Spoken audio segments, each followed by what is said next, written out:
Hey everyone, welcome to Katharine's Creatures Episode 2. So this series we actually get to talk about and discuss different mythological beasts or beings from all over the world. And so today I wanted to feature Theriomorphs. So if you have heard a little bit about my work before, my writing, you may have heard me talk about Theriomorphs, the creature, before. But if you don't know what that is, that's what we're going to talk about today. So Theriomorphs actually as a creature in and among itself was something that isn't really directly in mythology. It was something that I transformed for my own purposes. The word theriomorph is a noun, and it's usually referring to an artifact that is like a vase that has an animal shape. It kind of pairs with the adjective version, which is theriomorphic, so having an animal form.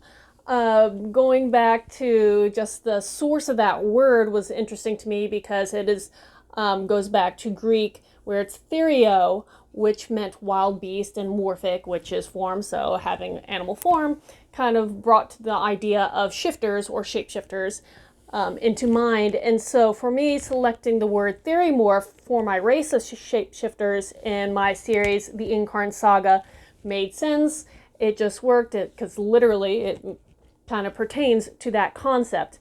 Now, shifters in general, or the more traditional shapeshifters, are interesting because originally they weren't just one kind of entity. The word encompassed any kind of person that would transform willingly or through a dark spell or a curse into an animal. That kind of traces all the way back to Greek stories like the Odyssey, where in the story there's one kind of scene where Odysseus's men are all transformed through a spell into swine, so pig. So even things like that can be qualified as shape-shifting, or and the people who have been, in this case, Odysseus's men transformed into pigs are shapeshifters in that particular instance. Of course, nowadays, modern fantasy usually refers to now shifters as their own race or being or identity. Some subdivide them depending on what they transform into: wolf, tiger, dragon, etc., so on.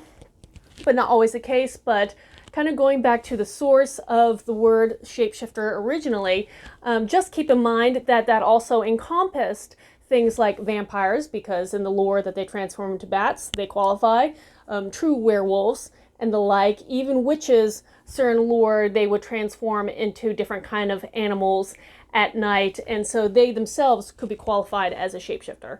So that's a little background about the words shapeshifter and that mythos, and of course where the idea of theriomorph itself came from. If you have any questions for me pertaining to topics about mythology, beings and the like, or anything at all, post them in the comments below or message me on social media. And until next time, Skål.